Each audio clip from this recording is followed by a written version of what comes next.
Hoy trataremos la sucesión testamentaria, definida en la doctrina como aquella que se origina cuando el decujus, en previsión de su muerte, próxima o remota, dispone voluntariamente de sus bienes, señalando a quiénes y en qué forma deben transmitirse. Esta es la única forma para que un sujeto disponga de sus bienes después de su muerte. La sucesión testamentaria prevalece sobre la sucesión ab intestato, excepto en lo que corresponde a la legítima. La voluntad del testador debe cumplir una serie de requisitos, tales como, en primer lugar, que sea emitida en forma válida, conforme a las disposiciones legales, es decir, mediante un testamento.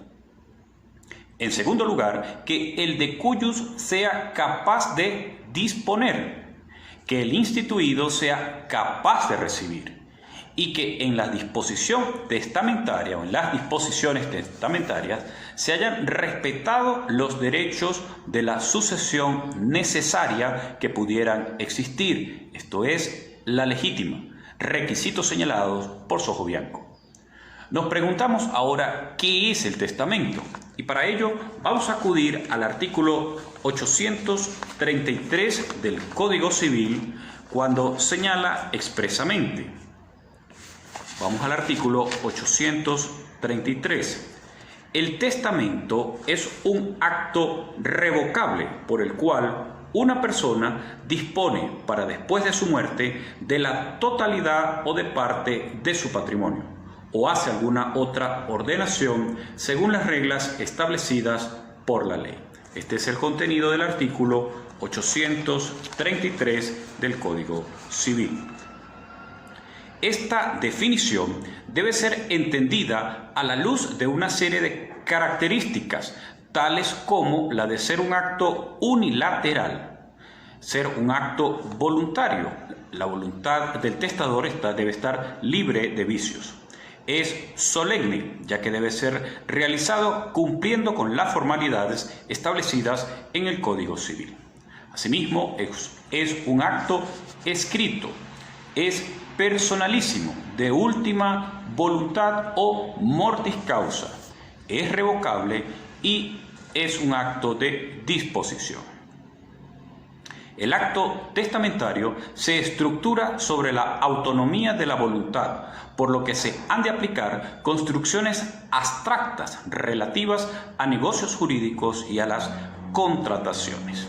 El testamento también puede contener disposiciones que no tienen carácter patrimonial o al menos no se vinculan con la institución de heredero o legatario.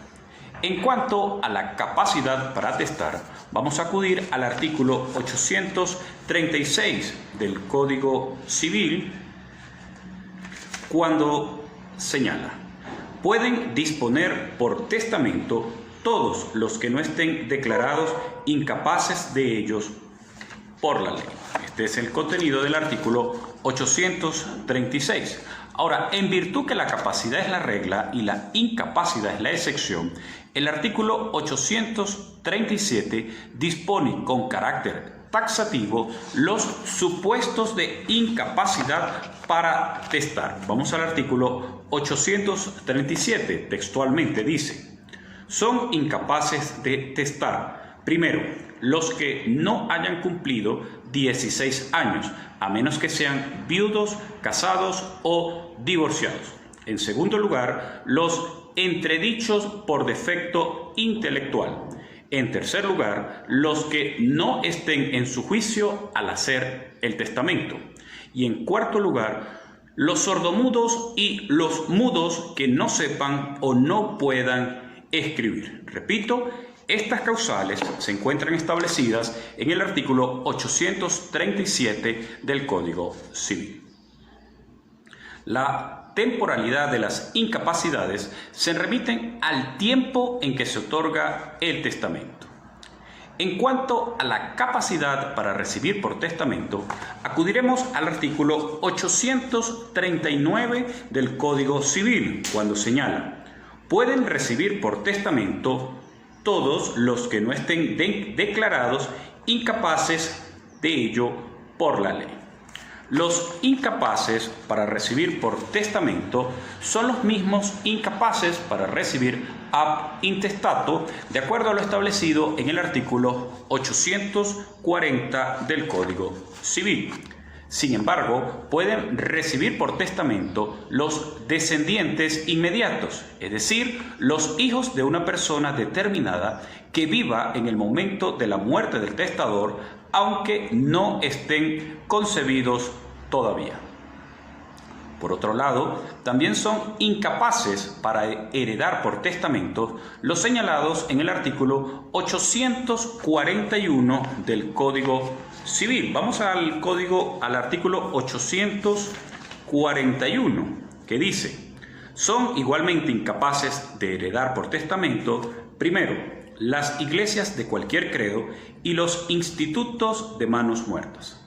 En segundo lugar, los ordenados in sacris y los ministros de cualquier culto, a menos que el instituido sea cónyuge, ascendiente, descendiente o pariente consanguíneo dentro del cuarto grado, inclusive del testador. Estos son, repito, los supuestos establecidos en el artículo 841 del Código Civil. Seguimos con el Código Civil, nuestra fuente fundamental. El Código Civil dispone una serie de limitaciones de testar y de recibir. Así, el artículo 844 se refiere al tutor en cuanto a las disposiciones testamentarias de su pupilo, con algunas excepciones. El artículo 845 sobre la parte dejada al cónyuge en segundas o ulteriores nupcias. El artículo 846 referido al funcionario que haya recibido el testamento abierto y a los testigos que hayan intervenido. El artículo 847 en cuanto a la persona que haya escrito el testamento cerrado, con algunas excepciones. Evidentemente, es indispensable precisar estas excepciones a través de la lectura del Código Civil. Las disposiciones testamentarias que violen los artículos 841, 844, 845, 846 y 847 son nulas. La doctrina aclara que no es nulo el testamento íntegro, sino únicamente la cláusula que viole alguna disposición legal.